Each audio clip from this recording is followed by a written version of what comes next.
ಹರಿ ಓಂ. ಇವತ್ತು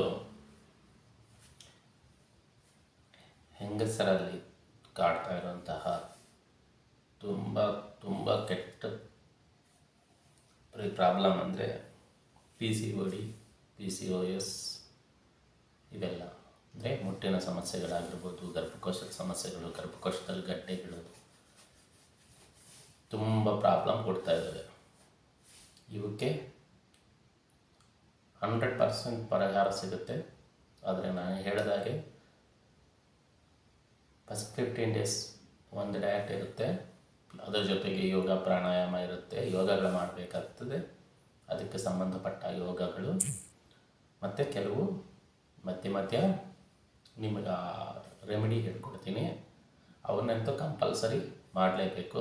ಬರೀ ಯೋಗ ಮಾಡಿದ್ರೇನೂ ಆಗಲ್ಲ, ಯೋಗದ ಜೊತೆಗೆ ಅದು ಕೂಡ ಮಾಡಬೇಕಾಗತ್ತೆ. ಈಗ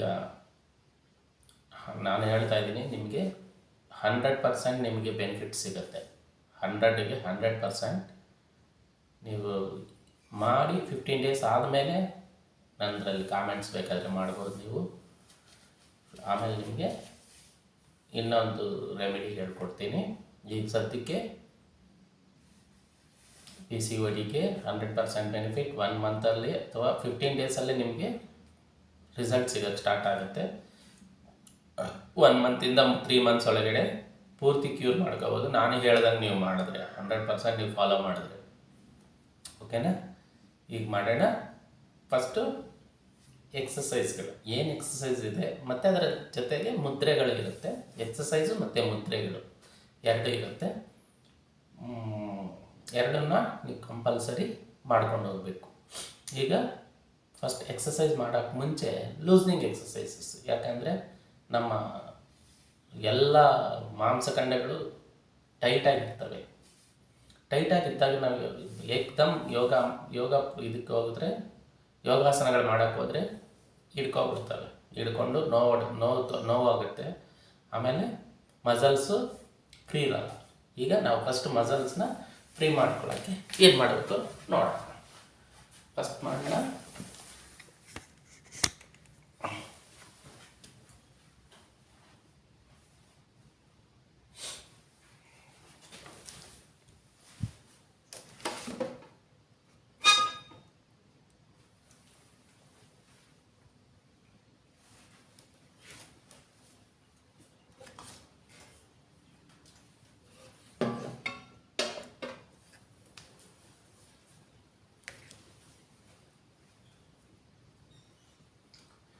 ಫಸ್ಟು ಕತ್ತನಿಂದ ಸ್ಟಾರ್ಟ್ ಮಾಡೋಣ. ಫಸ್ಟ್ ಕತ್ತನ್ನು ಉಸಿರು ತಗೊಳ್ತಾ ಮೇಲೆ ಉಸಿರು ಹಾಕ್ತವೆ ಕೆಳಕ್ಕೆ. ಒಂದು ಚಾಚು ತಪ್ಪದಿರ ಮಾಡಬೇಕು. ಅದು ಮಾಡಿದ್ರೆ ಏನಾದರೂ ಯೋಗ ಪ್ರಾಣಾಯಾಮ ಯೋಗ ಹೋಗ್ತಾರೆ, ಯೋಗಾಸನಗಳು ಮಾಡೋಕ್ಕೆ ಹೋದರೆ ಬೈಕನ್ನು ಬರುತ್ತೆ. ಉಸಿರು ಹಾಕ್ತಾ ಕೆಳಕ್ಕೆ, ಉಸಿರು ತಗೊಳ್ತಾ ಮೇಲೆ ఊపిరి తీసుకుంటా పైనకి, ఊపిరి వదులుతా కిందికి.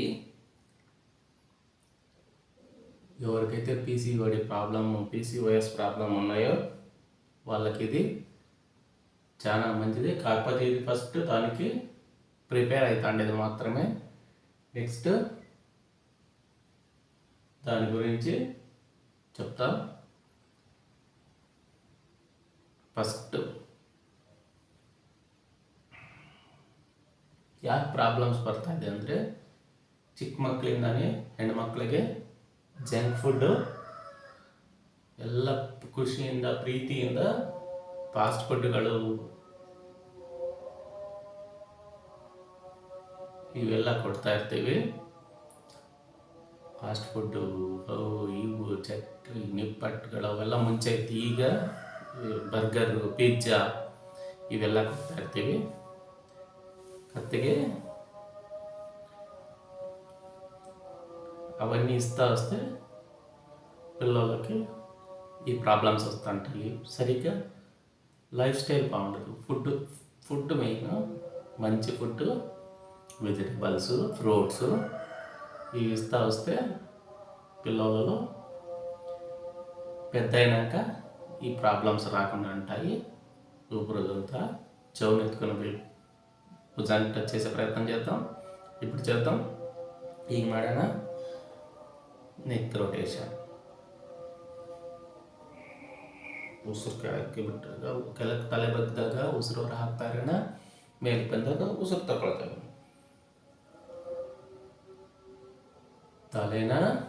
తలని కిందకి వంచినప్పుడు ఊపిరి వదులుతా ఉందాం. పైకి తీసుకున్నప్పుడు ఊపిరి తీసుకుంటా ఉందాం.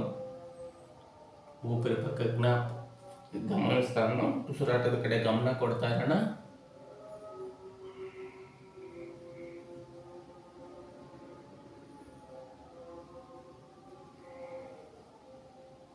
ಒಂದೇసారి 2 భాషలు ಹೇಳ್ತಾ ಇದ್ದೀನಿ.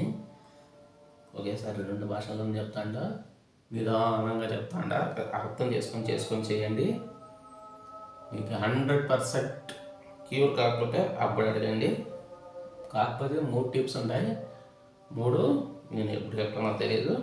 దానికోసమై మీరు ప్రతి ఒక్కటి నేను చెప్పేది ఫాలో చేయాలి. లేదంటే మీకు కానే కాదు. ఇప్పుడు చెప్తాం.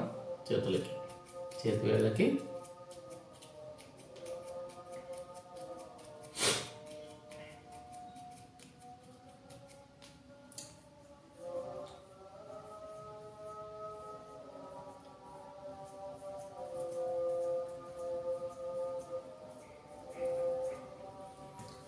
ఫస్ట్ మసాల్స్న మళ్ళీ మన అన్ని జాయింట్స్ని ఫ్రీ చేసుకోవాలా.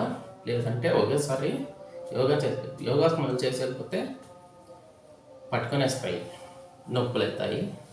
మళ్ళీ 10 రోజులు చేసే కాకుండా హాస్పిటల్కి కూడా పోవాల్సి వస్తుంది.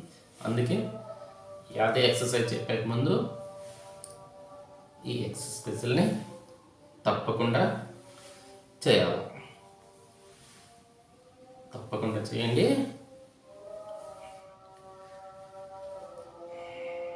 చేతులకైంది. ఇప్పుడు నడుముకి చెప్తాం. నడుముకి ఊపిరి వదులుతా, ముందరికి ఊపిరి తీసుకుంటా, ఎనికి ఊపిరి వదులుతా, ముందరికి ఊపిరి తీసుకుంటా, ఎనికి ಉಸಿರು ಹೊರ ಹಾಕ್ತಾ ಮುಂದೆ, ಉಸಿರು ತಗೊಳ್ತಾ ಮೇಲೆ, ಉಸಿರು ಹೊರ ಹಾಕ್ತಾ ಮುಂದೆ, ಉಸಿರು ತಗೊಳ್ತಾ ಹಿಂದೆ, ಉಸಿರು ಹೊರ ಹಾಕ್ತಾ ಮುಂದೆ, ಉಸಿರು ತಗೊಳ್ತಾ ಹಿಂದಕ್ಕೆ ಮಾಡೋಣ. ಸೊಂಟಕ್ಕೆ ಈಗ ಸೈಡ್.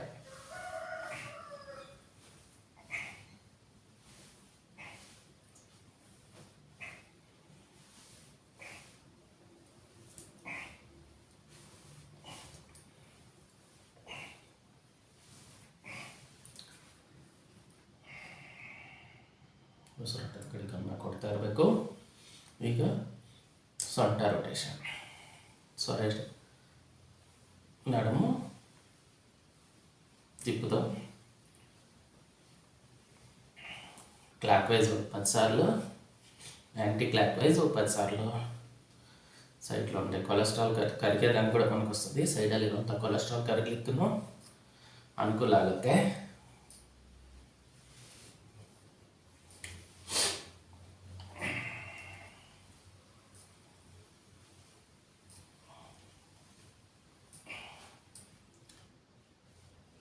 ಸಾಕು. ನಡುಮ ಪಕ್ಕ ಗಮನಿಸ್ತಾ ఉన్నాం. ಸೊಂಟದ ಕಡೆ ಗಮನ ಕೊಡ್ತಾ ಇರೋಣ. ಬ್ಲಡ್ ಸರ್ಕ್ಯುಲೇಷನ್ ಎಲ್ಲ ಸೊಂಟದ ಕಡೆ ಹೋಗ್ತಾ ಇರುತ್ತೆ. ಎಲ್ಲ ಮಸಲ್ಸ್ ಕೂಡ ಫ್ರೀ ಆಗುತ್ತೆ. ಮಲಗೆದ್ದಾಗ ತುಂಬ ಟೈಟಾಗಿರುತ್ತೆ ಮಸಲ್ಸು. ಆಗ ಮಾಡೋಕ್ಕೆ ಹೋದರೆ ಬಿಗಿಯಾಗಿರೋದ್ರಿಂದ ತುಂಬ ಪ್ರಾಬ್ಲಮ್ಸ್ ಆಗ್ತಾ ಇರುತ್ತೆ. ಸೊಂಟದ್ದಾಯಿತು. ಈಗ ಮಾಡೋಣ ಕಾಲುಗಳಿಗೆ. ಸೊಂಟ ಆದಮೇಲೆ ಮೊಣಕಾಲಿಗೆ ಉಸಿರು ಹೊರ ಹಾಕ್ತಾ ಕೆಳಕ್ಕೆ, ಉಸಿರು ತಗೊಳ್ತಾ ಆಮೇಲೆ ಉಸಿರು ಹೊರ ಹಾಕ್ತಾ ಕೆಳಕ್ಕೆ, ಉಸಿರು ತಗೊಳ್ತಾ ಆಮೇಲೆ ಉಸಿರು ಹೊರ ಹಾಕ್ತಾ ಕೆಳಕ್ಕೆ, ಉಸಿರು ತಗೊಳ್ತಾ ಆಮೇಲೆ ಉಸಿರು ಹೊರ ಹಾಕ್ತಾ ಕೆಳಕ್ಕೆ, ಉಸಿರು ತಗೊಳ್ತಾ ಆಮೇಲೆ ಉಸಿರು ಹೊರ ಹಾಕ್ತಾ ಕೆಳಕ್ಕೆ, ಉಸಿರು ತಗೊಳ್ತಾ ಆಮೇಲೆ. ಸಾಕು. ಈಗ ನೀ ರೊಟೇಷನ್ 1 2 3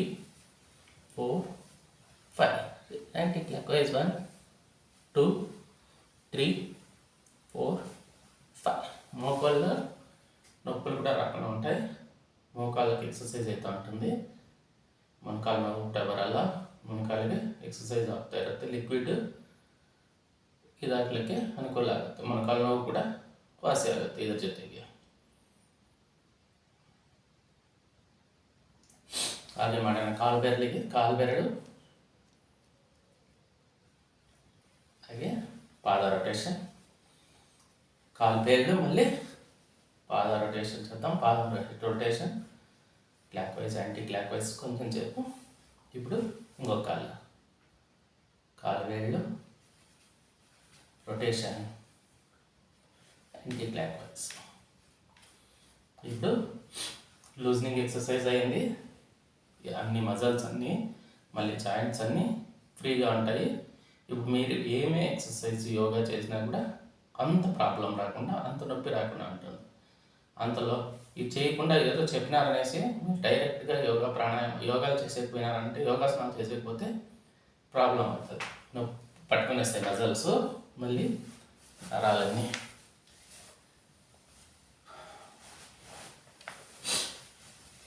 ఇప్పుడు ఫస్ట్ టిప్, ఈ ప్రాబ్లం ఉండే వాళ్ళు ఏం చేయాలా, ఫస్ట్ పొద్దున్నే యోగాసనం ముగించి 20 నిమిషాలకి ఫస్ట్ చేయాల్సిన పని ఏమప్ప అంటే, ఒక పెద్ద టబ్బు తీసుకోవాలా.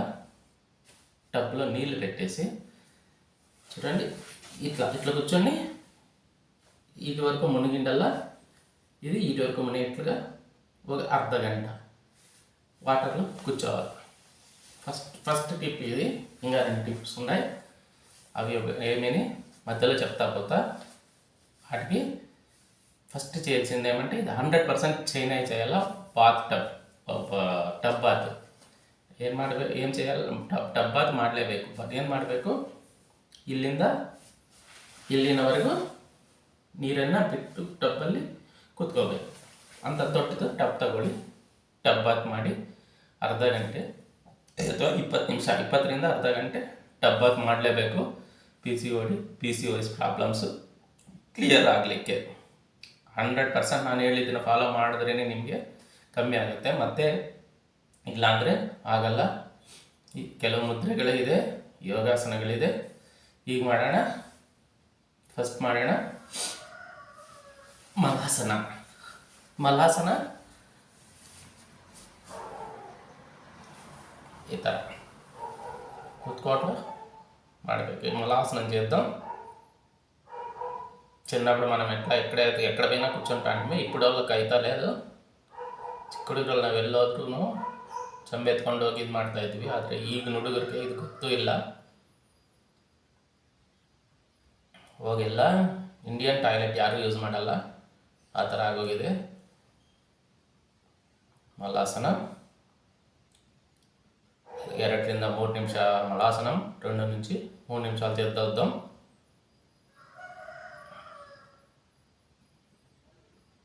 మలాసనం ఇది కూడా మనం దీనిపైన ప్రెషర్ పడుతుంది, గర్భకోశం పైన కానీ. ఇప్పుడు చేద్దాం. ఇది కూడా అంతే, చాలా మంచిది. బద్ధకోణాసనం. ఇది స్ట్రైట్ నడుము పెట్టేసి ఇట్లా కూర్చొని కొంచెంసేపు కూర్చున్న తర్వాత 30 ಸೆಕೆಂಡ್ಸ್ ಇಟ್లా ಕೂತ್ಕೊಳ್ಳೋಣ. 30 ಸೆಕೆಂಡ್ಸ್ ಈ ಥರ ಕೂತ್ಕೊಂಡು ಆದಮೇಲೆ ಮಾಡೋಣ ಬಟರ್ಫ್ಲೈ చేద్దాం. ಬಟರ್ಫ್ಲೈ చేద్దాం. ಮಾಡ್ತಾ ಇರೋಣ ಮಾಡಿ ಬಟರ್ಫ್ಲೈ ಮಾಡಿ 100% ಕ್ಯೂರ್ ಆಗುತ್ತೆ. ಯಾರಿಗಾದರೆ ಹೆವಿ ಬ್ಲೀಡಿಂಗ್ ಆಗ್ತಾ ಇದೆ, ಅವ್ರು ಸ್ವಲ್ಪ ಇದನ್ನು ಕಡಿಮೆ ಮಾಡಿ, ಇದು ಮುಟ್ಟೆ ಆಗ್ತಾ ಇಲ್ಲ ಅನ್ನೋರಿಗೆ ತುಂಬ ಒಳ್ಳೆಯದು. ಮಾಡ್ತಾ ಹೋಗಿ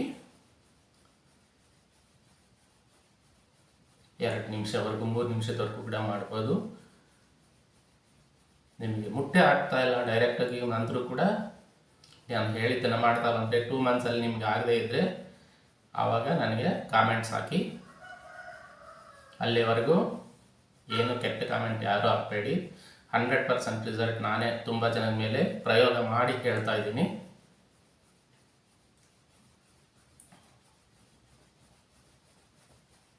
ಹಾಗೆ ಮಾಡೋಣ. ಸ್ವಲ್ಪ ಮುಂದಕ್ಕೆ ಹಿಂದಕ್ಕೆ ಉಸಿರೂರು ಹಾಕ್ತಾ ಮುಂದೆ, ಉಸಿರು ತಗೊಳ್ತಾ ಹಿಂದೆ, ಉಸಿರೂರು ಹಾಕ್ತಾ ಮುಂದೆ, ಊಪಿರಿ తీసుకుంటా పైనకి, ఊపిరి వదులుతా ముందరికి. ఉసిరాటದ కಡೆ గమన, ఊపిరి తీసుకునే దానిపైన వదిలే దానిపైన గమనం పెట్టుకుందాం. 2 ಭಾಷೆಗಳನ್ನ చెప్తాను, కొంచెం ಕನ್ಫ್ಯೂಸ್ ಆಗ್ತಾ ఉంటుంది. 2 ಭಾಷೆಯಲ್ಲಿ ಹೇಳ್ತಾ ಇರೋದ್ರಿಂದ ಸ್ವಲ್ಪ ಕನ್ಫ್ಯೂಸ್ ಆಗ್ತಾ ಇರ್ಬೋದು, ನೋಡಿಕೊಂಡು ಮಾಡಿ. ಸೊಂಟ ಬಟರ್ಫ್ಲೈ ಆಯಿತು.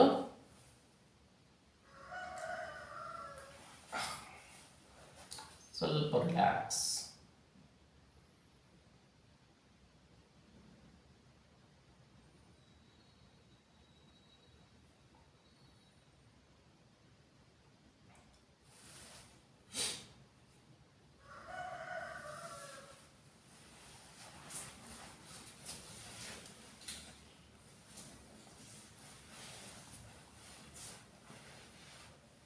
ಈಗ ಮಾಡೋಣ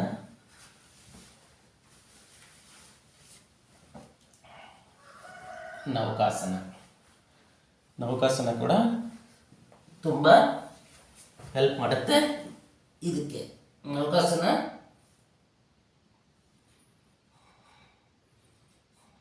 ಪ್ರೆಸರ್ ಬೀಳ್ತಾ ಇರುತ್ತೆ ಯೂಟ್ರಸ್ ಮೇಲೆ.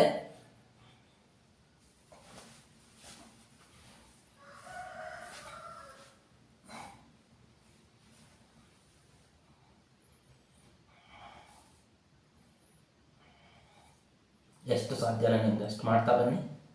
ಆಮೇಲೆ ಮುಂದಕ್ಕೆ ಜಾಸ್ತಿ ಮಾಡ್ಕೊಂಡು ಹೋಗಿ. ನೌಕಾಸನ ಹೊಟ್ಟೆಯಲ್ಲಿ ಎಲ್ಲದಕ್ಕೂ ಪ್ರೆಸರ್ ಬಿಡೋದಲ್ದಿರ ಇದು ಹೊಟ್ಟೆಯಲ್ಲಿರುವಂತಹ ಕೊಲೆಸ್ಟ್ರಾಲ್, ನಮ್ಮ ಬೊಜ್ಜನ್ನು ಕೂಡ ಕರಗಿಸ್ಲಿಕ್ಕೆ ತುಂಬ ಚೆನ್ನಾಗಿ ಇದಾಗುತ್ತೆ. ನೀವು ವೆಯ್ಟ್ ಲಾಸ್ ಆದ್ರಿ ಅಂದರೆ 100% ನಿಮ್ಮ PCOD, PCOS problems, hormonal imbalance problems ಕಡಿಮೆ ಆಗ್ತಾ ಹೋಗುತ್ತೆ. ಈಗ ಮಾಡೋಣ ಸೇತು ಬಂಧಾಸನ. ಸೇತು ಬಂಧ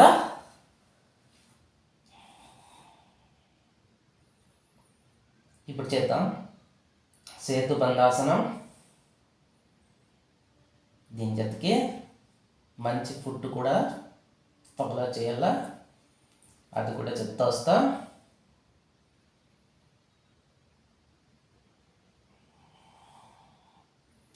ఉత్తమ మీరు క్యూర్ చేసుకునేది కాకుండా అందరికీ హెల్ప్ అయ్యేట్లాగా చేయండి. నేను చెప్పేది 100% మీకు రిజల్ట్ సిగ్తుంది గ్యారంటీగా.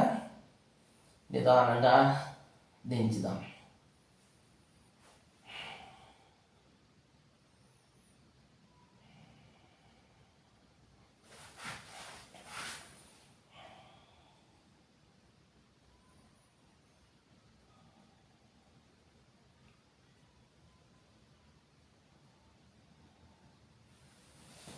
అట్లా చేద్దాం.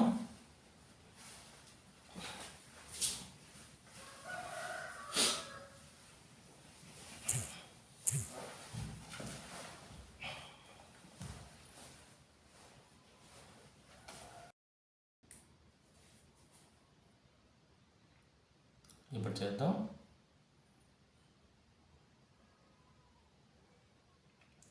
ఇప్పుడు ఇంకో టిప్ చెప్తా. మీరు యోగాసనాలు ఇవన్నీ చేసిన తర్వాత మీరు సత్యానికి ఎంత చేసినా చాలు, దాని జೊತೆಗೆ సూర్య నమస్కారాలు కూడా చేయాల్సి వస్తుంది. సూర్య నమస్కారాలు ఎట్లా చేయాలనేది ఇంకొక వీడియోలో చెప్పిస్తా. ఇవన్నీ ముగిసిన తర్వాత ಇದೆಲ್ಲ ಮುಗಿದ ತಕ್ಷಣ ಹೋಗಿ ಒಂದು 20 ನಿಮಿಷ ಬಿಟ್ಟು ನೀವು ಡಬ್ಬಾಕ್ ಮಾಡಬೇಕು ಅಂತ ಹೇಳಿದ್ದೀನಿ. ಅಂದರೆ ನೀರು ಇಲ್ಲಿವರೆಗೂ ಬಿಟ್ಟು ಡಬ್ಬಲ್ಲಿ ಕೂತ್ಕೋಬೇಕು ತಣ್ಣೀರಲ್ಲಿ. ಆಮೇಲೆ 1 ಅವರ್ ಬಿಟ್ಟು ನೀವು ಸ್ನಾನ ಮಾಡಿ ಟಿಫನ್ಗೆ ಅರ್ಧ ಗಂಟೆಯಿಂದ 3/4 ಗಂಟೆ ಮುಂಚೆ ಏನು ಮಾಡಬೇಕಪ್ಪ ಅಂದರೆ, ಇದು 2ನೇ ಟಿಪ್ಪು, ಸೂಪರ್ ಟಿಪ್ಪು. ಇದೇನು ಮ್ಯಾಕ್ಸಿಮಮ್ ಕ್ಯೂರ್ ಮಾಡೋದು ನಿಮಗೆ. ಇವೆಲ್ಲ ಮಾಡಿದ್ರೇ ಅದು ಬೆನಿಫಿಟ್ ಸಿಗುತ್ತೆ. ಅದನ್ನು ಜ್ಞಾಪಕ ಇಟ್ಕೊಳ್ಳಿ. ಎರಡನೇ ಟಿಪ್ಪು, ಒಂದು ಜ್ಯೂಸ್ ಕುಡಿಬೇಕು. ಏನು ಜ್ಯೂಸಪ್ಪ ಅಂದರೆ ತುಂಬ ಅಮೃತದಂತಹ ಜ್ಯೂಸ್ ಅದು. ಇದೇ ನನ್ನ ಚಾನಲಲ್ಲೇ ಇದೆ, ಹೇಗೆ ಮಾಡಬೇಕು ಅಂತ ಬೇಕಾದರೆ ನೋಡ್ಕೋಬೋದು. ಸ್ವಲ್ಪ ಇಷ್ಟು ಕೊತ್ತಂಬರಿ ಸೊಪ್ಪು, ಇಷ್ಟು ಪುದೀನ ತಗೋಬೇಕು 1 ಗ್ಲಾಸ್ಗೆ. ಇದು ಫ್ಯಾಮಿಲಿಗೆ ಎಲ್ಲರೂ ಕುಡಿಬೋದು, ಗಂಡಸರು ಹೆಂಗಸರು ಅಂತಲ್ಲ. ನಿಮಗೆ ರೋಗ ನಿರೋಧಕ ಶಕ್ತಿ ಬೂಸ್ಟ್ ಆಗುತ್ತೆ, మీ ರೋಗ ನಿರೋಧಕ ಶಕ್ತಿ ಕೂಡ ಹೆಚ್ಚಾಗ್ತದೆ. దాని ಜೊತೆಗೆ PCOD PCOS ಅಂತೂ ತುಂಬ ಒಳ್ಳೆಯದು. PCOD PCOS ಪ್ರಾಬ್ಲಮ್ಸ್కి చాలా మంచిది. ఇంత కొత్తిమీర, ఇంత పుదీనా, ఇంత తులసి కొంచెం తులసి తీసుకోవాలా.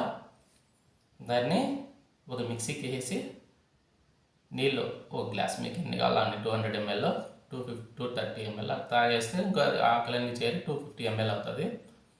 200 ml వాటర్ వేసుకుంటే చాలు. ఎలా అంటే ఇంకా నేను వేరే ఇవి ఉన్నాయి కాబట్టి వేసుకోవాలా. వేసి ఫిల్టర్ చేసి పెట్టుకున్నాక దానికి 1 నిమ్మకాయ, విటమిన్ సి ఉంటుంది దాంట్లో, కూడా రోగ నిరోధక శక్తి జాస్తి ఉంటుంది. డైలీ మనం మినిమం 3 నుంచి 4 ನಿಮ್ಮಕಾಯలు ಬಾಡಿಗೆ ಕನ್ಸ್ಯೂಮ್ చేయాలి. 2 ರಿಂದ 3 ನಿಂಬೆಹಣ್ಣು ನಾವು ಕುಡಿಬೇಕಾಗತ್ತೆ. ಅದಕ್ಕೆ 1 ನಿಂಬೆಹಣ್ಣನ್ನು ನಾವು ಅದಕ್ಕೆ ಹಾಕ್ಕೊಂಡು ಕೊತ್ತಂಬರಿ, ಪುದೀನಾಗೆ, ತುಳಸಿಗೆ ಅದನ್ನು ಚೆನ್ನಾಗಿ ಮಿಕ್ಸ್ ಮಾಡಿ, ಅದ್ರ ಜೊತೆಗೆ ಸಕ್ಕರೆ ಕಾಯಿಲೆ ಯಾರಿಗಾದರೂ ಇದ್ದರೆ ಬೇಡ, ఎవరికైనా షుగర్ ప్రాబ్లం ఉంటే, మధుమేహం ఉంటే వద్దు, ಮಧುಮೇಹ ಇರೋರಿಗೆ ಬೇಡ. ಮಾಮೂಲಿಯವರು 2 ಸ್ಪೂನ್ನಿಂದ 3 ಸ್ಪೂನ್ ಜೇನುತುಪ್ಪ ಹಾಕ್ಕೊಳ್ಳಿ, ಒಳ್ಳೆ ಶಕ್ತಿ ಬರುತ್ತೆ. ಅದರ ಜೊತೆಗೆ ನಿಮಗೆ ಇದಾಗುತ್ತೆ. ಜೇನುತುಪ್ಪ ಕೂಡ ಯಾವುದು ಅಂದರೆ ಅದು ಬೇಡ, ನಿಮಗೆ ಗೊತ್ತಿರೋ ಕಡೆ ಸಿಕ್ಕೋದು ಒಳ್ಳೆಯ ಜೇನುತುಪ್ಪವನ್ನು ಯೂಸ್ ಮಾಡಿ. ಅದನ್ನು ಯೂಸ್ ಮಾಡಿ ನಿಧಾನಕ್ಕೆ ಸಿಪ್ ಬೈ ಸಿಪ್ ಕುಡಿತಾ ಬರಬೇಕು. ಬೆಳಗ್ಗೆ ಸಿಪ್ ಬೈ ಸಿಪ್ ಕುಡಿಬೇಕು. ಅದನ್ನು ಕುಡಿದ ಆದ ಮೇಲೆ ಅರ್ಧ ಗಂಟೆ ಆದಮೇಲೆ ನಾವೇನು ಮಾಡಬೇಕು, ಟಿಫನ್ ಮಾಡೋದನ್ನು ಹೇಗೆ ಅಂತ ತಿಳ್ಕೋಬೇಕು. ಬರೀ ಇಡ್ಲಿ ತಿಂತಾಯಿದ್ದೀವಿ, ದೋಸೆ తింటాయిದ್ದೀವಿ, ఉప్మా తింటాయిದ್ದೀವಿ, ఉప్పిಟ್ಟು తింటాయిದ್ದೀವಿ, ఉప్మా దోశలు ఇవన్నీ తింటున్నాము అనుకుంటే కాదు. దాని జతకి వేరే టైపు ఇచ్చేసుకోవాలా. ఇప్పుడు ఇడ్లీ తింటున్నారంటే ఇడ్లీ చెడ్డదని ఏం లేదాడా. 2 ఇడ్లీలు తింటే ఒక ఇంత సాగు, ఉత్త కూరగాయలు వేసుకొని సాగు చేసుకోవాలా. ಬರೀ ತರಕಾರಿ ಹಾಕ್ಬಿಟ್ಟು ಸಾಗು ಮಾಡಿ ಆ ಸಾಗುನ ಇಡ್ಲಿ ಜೊತೆಗೆ ತಿನ್ನಬೇಕು. ನಾವು ತರಕಾರಿಗಳನ್ನು ಬೆಳಗ್ಗೆನೇ ಜಾಸ್ತಿ ಸೇರಿಸ್ಬೇಕು. ಬೆಳಗ್ಗೆ ಮಧ್ಯಾಹ್ನ ಚೆನ್ನಾಗಿ ತರಕಾರಿಗಳು ಸೇರಿಸ್ಬೇಕು. ಅದಕ್ಕೆ ಏನು ಮಾಡಬೇಕು, ಜಾಸ್ತಿ ತರಕಾರಿಗಳನ್ನು ಹಾಕಿ ಸಾಗು ಮಾಡ್ಕೋಬೇಕು. ಇಡ್ಲಿಗೆ ಸಾಗು ಮಾಡಿಕೊಂಡು ಇಡ್ಲಿ 3 ಇಡ್ಲಿ ತಿಂತೀರಾ, 6 ಇಡ್ಲಿ ತಿಂತಾಯಿದ್ದೀರಾ, 3 ಇಡ್ಲಿಗೆ ಬನ್ನಿ, ತರಕಾರಿ ಜಾಸ್ತಿ ಮಾಡ್ಕೊಳ್ಳಿ. ಇಲ್ಲ ನೀವು ತರಕಾರಿ ಸಪ್ರೇಟ್ ಸಲಾಡ್ ತಿಂತೀವಿ ಅಂದರೂ ಕೂಡ ಪರವಾಗಿಲ್ಲ, ಆದರೆ ಹಸಿದು ಬೇಯಿಸಿದ್ದು 2 ತಿಂದರೆ ಬೇಗ ಜೀರ್ಣ ಆಗಲ್ಲ. ಅದಕ್ಕಾಗಿ ಹೇಳ್ತಾ ಇದ್ದೀನಿ, ಚೆನ್ನಾಗಿ ಸಾಗು ಮಾಡಿಕೊಂಡು ತಿಂದುಬಿಡಿ. ಹಸಿದು ಯಾವಾಗ ತಿನ್ನಬೇಕು ಅಂತ ನಾನು ಹೇಳ್ತೀನಿ. ಈಗ ದೋಸೆ ಮಾಡ್ತಾಯಿರ್ತೀರಾ, ದೋಸೆಗೆ ಏನು ಮಾಡಬೇಕು, ಅದಕ್ಕೂ ಅಷ್ಟೇ ಚಟ್ನಿ ಬದಲು ಸಾಗು, ತರಕಾರಿ ಸಾಗು ಮಾಡಬೇಕು. ದೋಸೆಗೆ, ಇಡ್ಲಿಗೆ ನೀವೇನು ಮಾಡ್ಬೋದು, ಇನ್ನು ಚೆನ್ನಾಗಿ ತುರಿದು ಕ್ಯಾರೆಟು ಮತ್ತು నవిల్కోసు ఇవెల్లా తురుతాకు, ముల్లంగి ఇవన్నీ వేయచ్చు, ముల్లంగి వేయచ్చు, క్యారెట్ వేయచ్చు. ఇవన్నీ తురిమేసి వేసేస్తే దోశల్లో కూడా కూరగాయలు అయితే ఉంటాయి. దాని జతకి సాగు చేసుకొని తింటే కూరగాయలు ಜಾಸ್ತಿ ಬಾಡಿಗೆ అప్పుడు మనకు మోషన్ ಪ್ರಾಬ್ಲಮ್ಸು ಏನುಂಡವು, ಮೋಷನ್ ಪ್ರಾಬ್ಲಮ್ಸ್ ಇರಲ್ಲ. ಮತ್ತು ತುಂಬ ಚೆನ್ನಾಗಿ ಕ್ಲಿಯರ್ ಆಗೋದ್ರಿಂದ ಹೊಟ್ಟೆ ಪ್ರಾಬ್ಲಮ್ಸ್ ಕೂಡ ಇನ್ನು ಬೇಗ ಕ್ಲಿಯರ್ ಆಗುತ್ತೆ. ಇದು 2ನೇ ಟಿಪ್ಪು. ಫಸ್ಟ್ದು ಏನು ಮಾಡಿದ್ದೀವಿ, ಡಬ್ಬಾತು, ಇದು 2ನೇ ಟಿಪ್ಪು.